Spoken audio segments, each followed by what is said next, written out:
Yun lang yan guys. Ito mo. Next. Dahan-dahan lang natin siya ibabalik. Go! Ayan.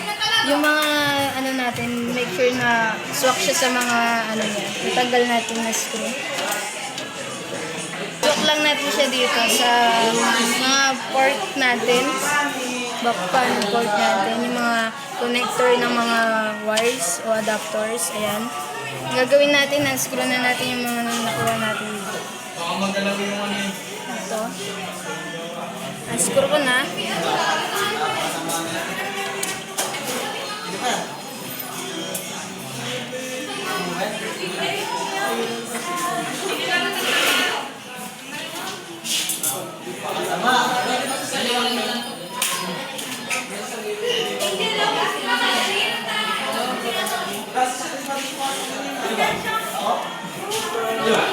Kaya sa mga pasmado dyan, alam na yung advice. Kailangan yung mag-gloves kung sakali. Ako, hindi ako pasmado, kaya hindi ako mag-gloves.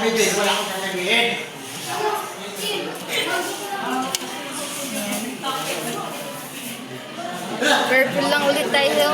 Paalala lang sa pag nagkakabit, kailangan nating dahan-dahan, iwasang magasgasan ng motherboard.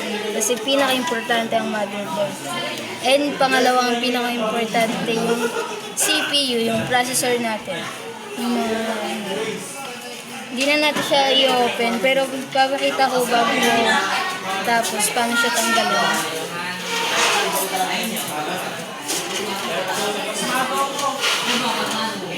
Dito pinakamahirap dahil siya dito.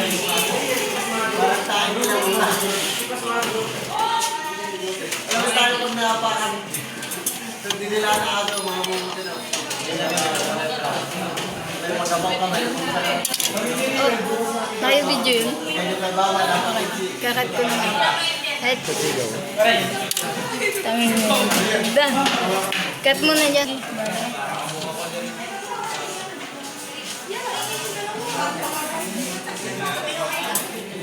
Ayan na.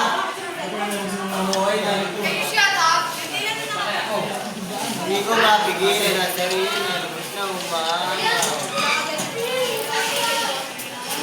Samo nga.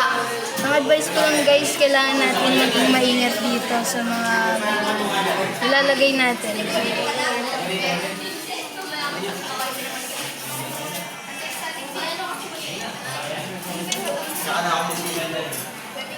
Ayan, anak ko na static man. Wala ko static man.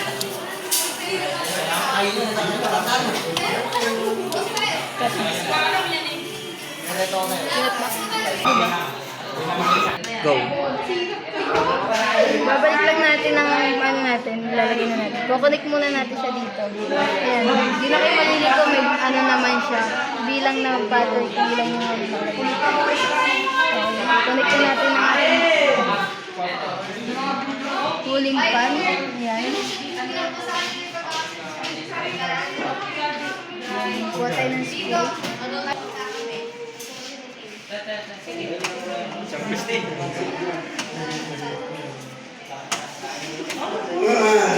Screw na natin.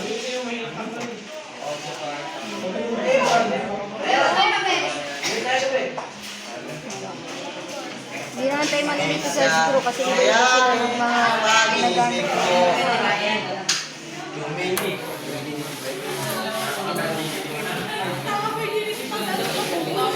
Okay na siya. Hindi mo pa matitikman. Sponge natin.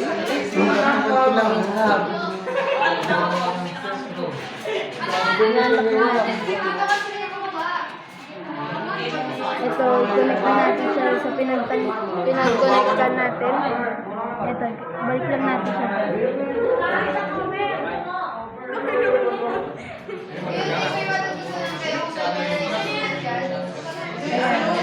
Tapos sunod natin ito, expanded natin. Ito, i-punch lang natin siya dito.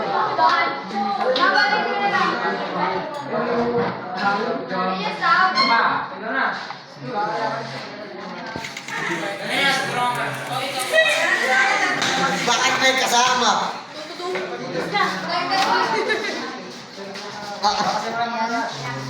Lalagay na natin siya. Kasi yung pinakalock niya nasa gilid. Ayan. Kasi ito ilagay natin. Ganito natin siya para make sure na nalock na natin siya. Ito yung mismong lock natin na expanded natin. Go. Susunod na natin ang power supply natin. Dahan-dahan lang natin siya ilalagay.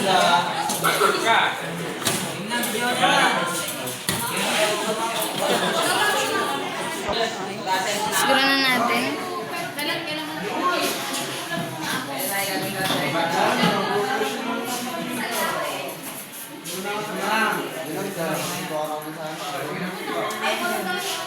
Nakuha na ko. Remove! Nagaya eh.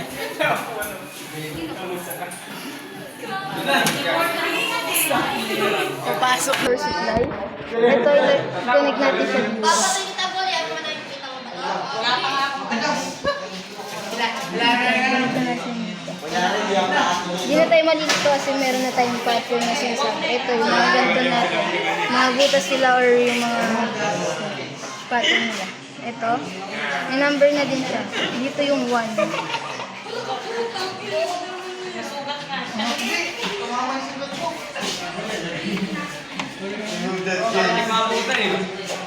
Ayun na, ito. Ngayon na lang.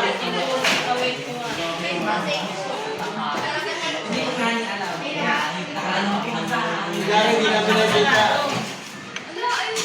Isipin mo lang may kami nakatingin. Paano yan?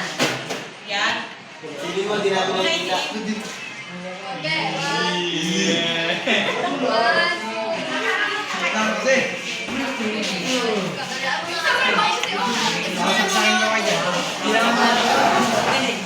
Okay na yung na-connect na natin ng power supply.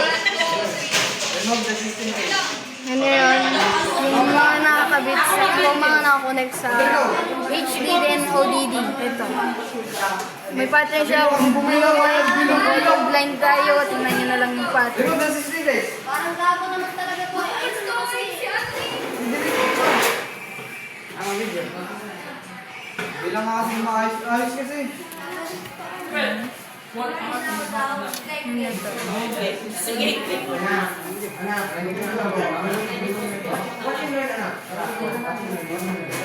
Cut mo muna. Natin siya dito. Next, ang gagawin natin, yung mga wire na ito, i-connect na natin sa HDD o ODD.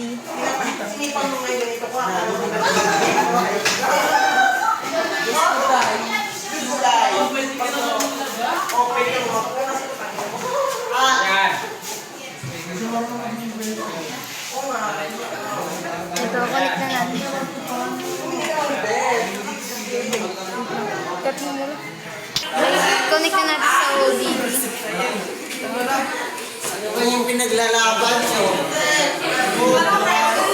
Bago natin siya ikabit dito, i-unscrew muna natin. Bago natin i-connect.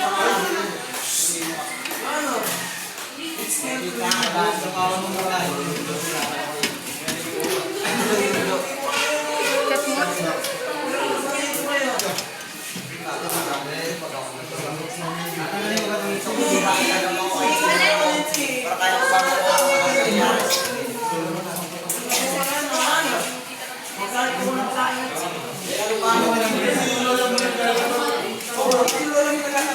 Hirap niya.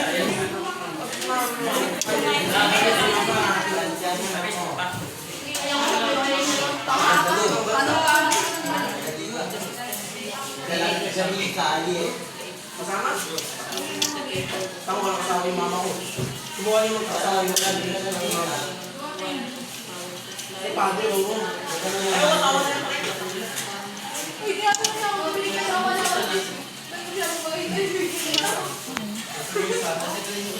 Okay talaga. Aray ko dilaw. Pogi!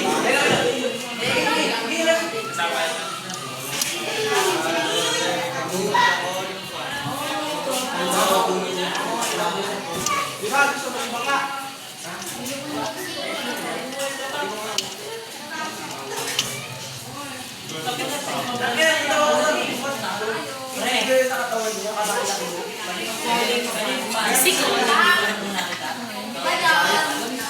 natin i-connect. I-connect ang ating HDD. Ayan, connect natin.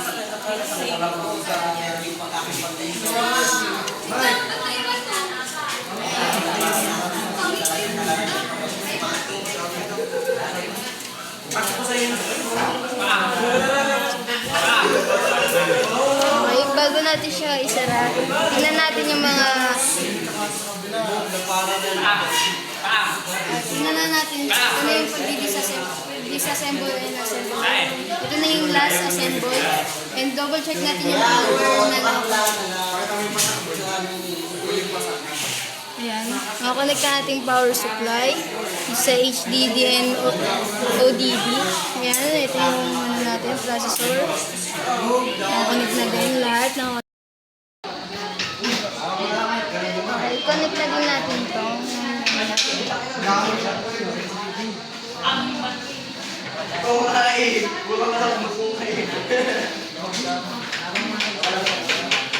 Ayan, hindi na natin siya nalito. Hindi na tayo nalito.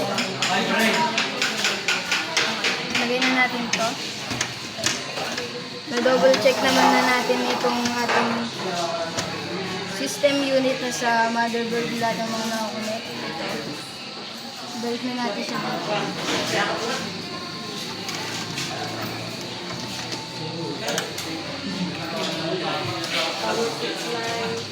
Ng HDD ODD.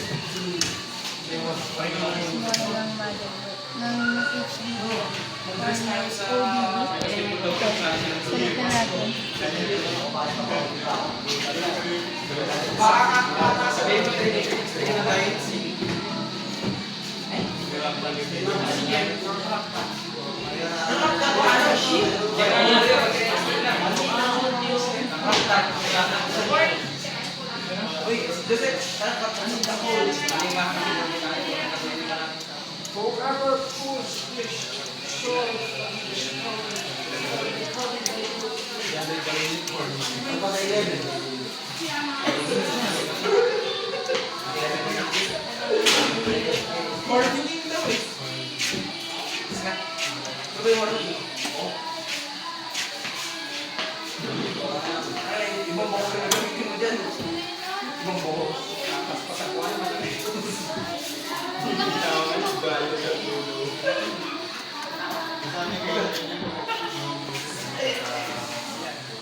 Okay na, tapos na natin ang disassemble and assemble.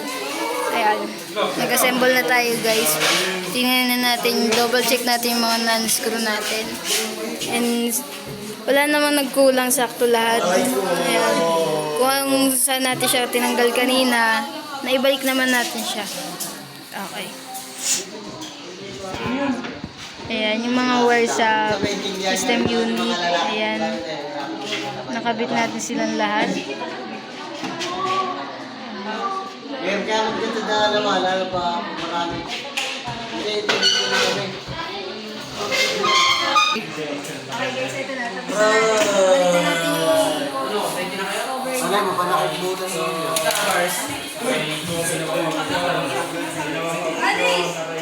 Go. ito na. Ito na lahat.